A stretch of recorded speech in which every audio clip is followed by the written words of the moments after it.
So we asked therapist, what was your biggest, I know I'm not supposed to judge you, but holy crap moment? Story number 1. Okay, so a real therapist here, I got one. Some of my clients are shockingly bad at giving themselves credit. Holy crap, like they might get nearly a straight A GPA and a brutal major while battling depression or overcome years of phobia, and get behind the wheel again or write a literal novel, or heck, even raise a kid as a single parent with low income, or build new relationships after being burned, or cope with OCD well enough to hold down a job. And all they'll talk about themselves as if everyone on earth is better than them, as if their accomplishments are worthless.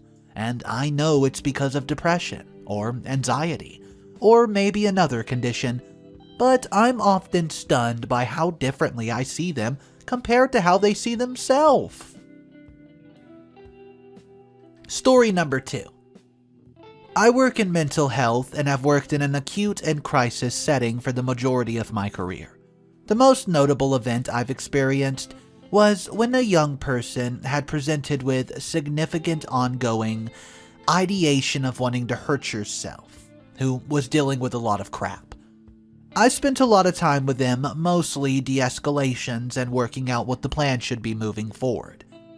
One of their parents came in a little while later, and I had the opportunity to speak to them about where their child was and what exactly's been going on.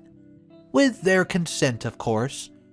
Midway through me trying to explain some of the psychological constructs and ways that parents could help, they literally said this to me.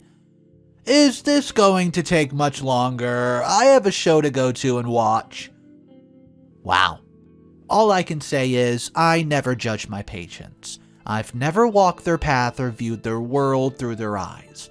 But the people around them who perpetuate the suffering of the people I work with through ignorance, malice, and selfishness, yeah, you could say I judge them.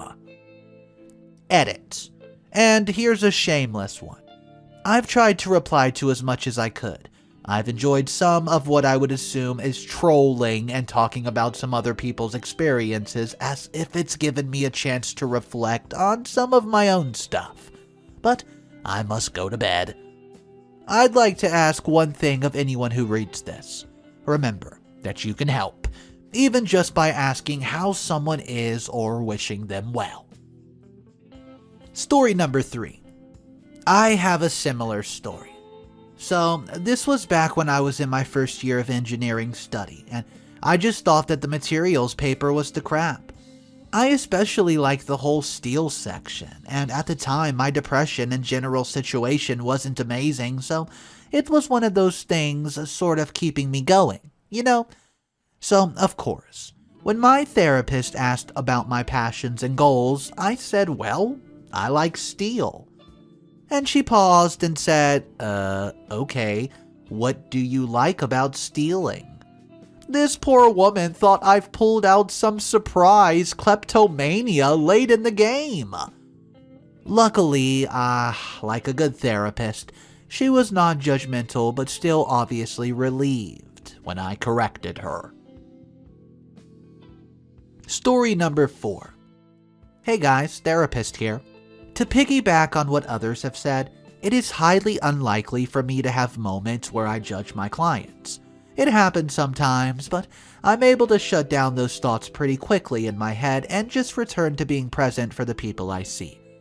People are so incredibly complex, then my judgment wouldn't have any meaning anyways, and it doesn't have a place in our work together. I will admit though, something that does get me feeling a little salty is when I have a client's parent that attempts to sabotage the therapeutic relationship I have with their child, or pulling them out of therapy entirely, when some of the things we talk about challenges some potentially unhealthy family dynamics. I don't feel anger towards the parents. Mostly, I just feel bad for the kid. Story number 5. Hey guys, I work with youth and adolescents who have anxiety, trauma, and depression. Some of the kids I've worked with had some pretty bad severe attachment issues. Regardless of this, I never thought I'd have to seriously explain these 3 things that I'll quote right here. No, you can't buy a straitjacket for your kid. Feeding your kid ultra spicy ramen each night instead of the meal everyone else is eating isn't specifically defined as abuse, but you have to understand the emotional abuse that this causes. And finally, your kid is not trying to kill you because they stand in your doorway at night crying. That's likely because they're scared of the traumatic nightmares, but they feel like they're just going to get yelled at if they wake you up. Story number 6. I'm a licensed psychologist, and I'll tell you, I've never judged my patients.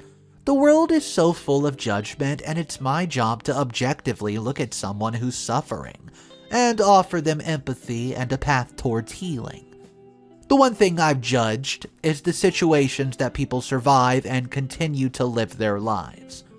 I've worked with torture survivors, survivors of genocide and famine.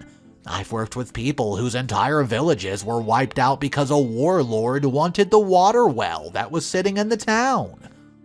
It always gives me pause in terms of the anguish some people in life face and their resilience to get through it. So, if I have one message, it would be in the words of R.J. Palacio. Be kind, for everyone is fighting a hard battle. Story number 7.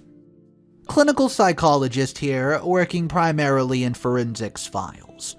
This means my clients are usually involved in legal proceedings, family court, juvenile court, criminal court, etc.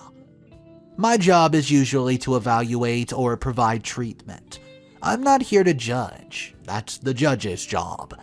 But of course I have my thoughts. I'm usually impressed by the justifications people make for crappy behavior. The one that irks me the most is when parents manipulate their children against the other parent. I've had to do therapy for a 5-year-old who said she doesn't want to see a parent because they haven't paid child support. Ugh, excuse me. What 5-year-old knows, understands, or needs to be worried about child support? Story number 8. Patient side here, not a therapist, patient. I've been seeing a therapist for a few months to help with chronic depression and self-harm with some pretty intense ideations. I've tried Suprax in the past, didn't like the side effects and put it down. But I was ready to try something new to supplement therapy. Everyone within earshot was calling Wellbutrin a miracle and a lifesaver. So I figured I'd give it a shot.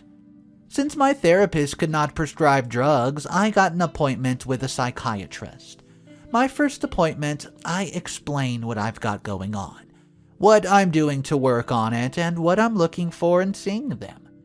I do a pretty good job holding myself together in public. I dress myself, I hold down jobs, to the point that I lived on my own, now living with my partner. All in all, I've got a well-polished mask. I guess it's too good, because pretty early in our session, he looked at me and said, I don't think you're depressed. Bro, this is the first time we met. I've been here for 20 minutes and you're ready to reverse my diagnosis? Cool story, bro. Story number 9. Not a therapist, but I am in healthcare. No matter how messed up you think your life is, most therapists, I guarantee, have seen worse, and won't even bat an eye at your trouble and will devote much of their heart and time into treating you and your mental health.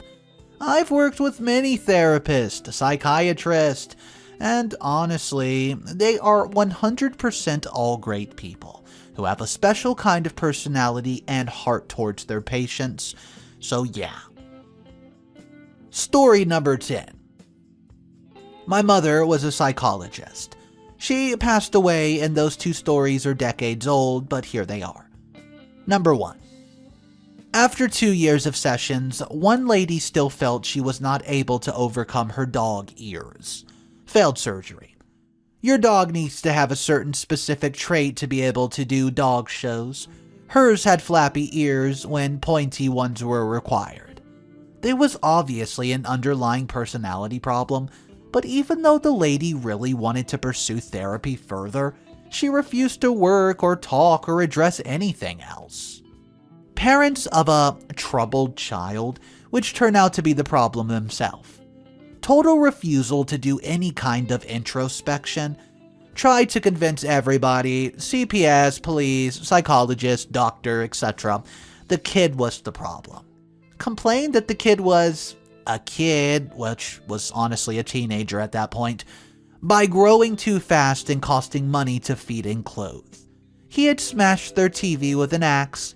Turns out they had not speak or pay any attention to him in several years, and they just spent 99% of their free time watching TV. Kid had no other behavioral problems. Great in school, very calm.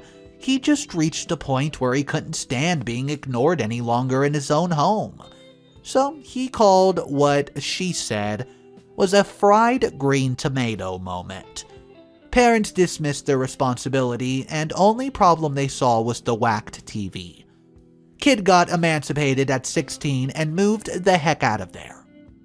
Well, she had a private practice, and the only time she expressed any judgment was when someone sought therapy but refused to do any work or partake in the process.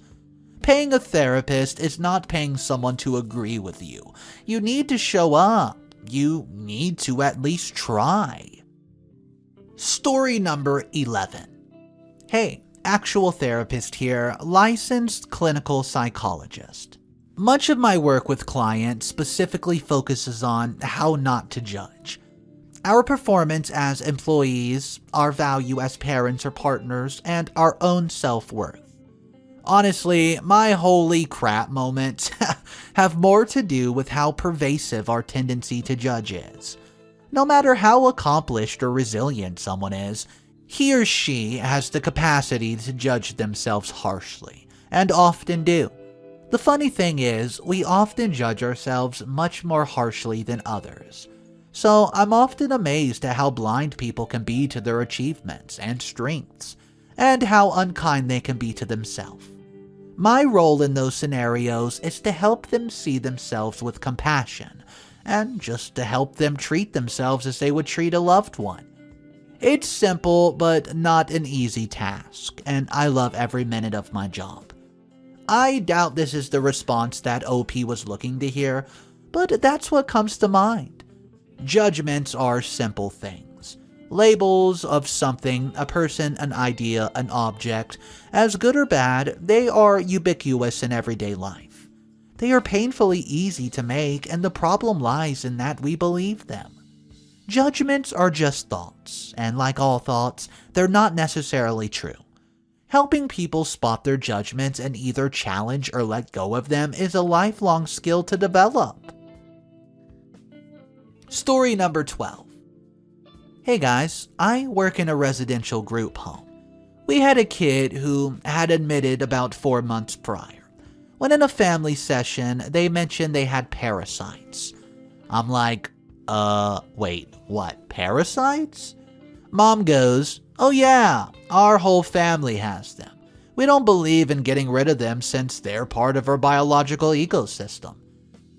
And I'm just sitting there absolutely dumbstruck. We spent 3 weeks afterwards convincing this family it was an infectious disease concern, as other residents have fecal eating behaviors, and various other unsanitary issues that could cause a unit spread. 3 weeks of education, planning, and worst of all, convincing this kid and mother that their IQ would not drop because they agreed to eradicate the parasite. Lots of CBT work, but oh my gosh, it took way longer than any of my team expected. What's up everybody, Mr. Reddito here. I hope you're having a fantastic day. That covers all the stories for Therapist. What was your biggest "I know I'm not supposed to judge you, but holy crap" moment? If you ever have any of those thoughts, maybe you've been to therapy, maybe you're a therapist yourself, go ahead and drop your "oh crap" moments down below. Thank you guys for joining. I hope you enjoyed it. Make sure to subscribe for daily videos, and I will see you in the next one.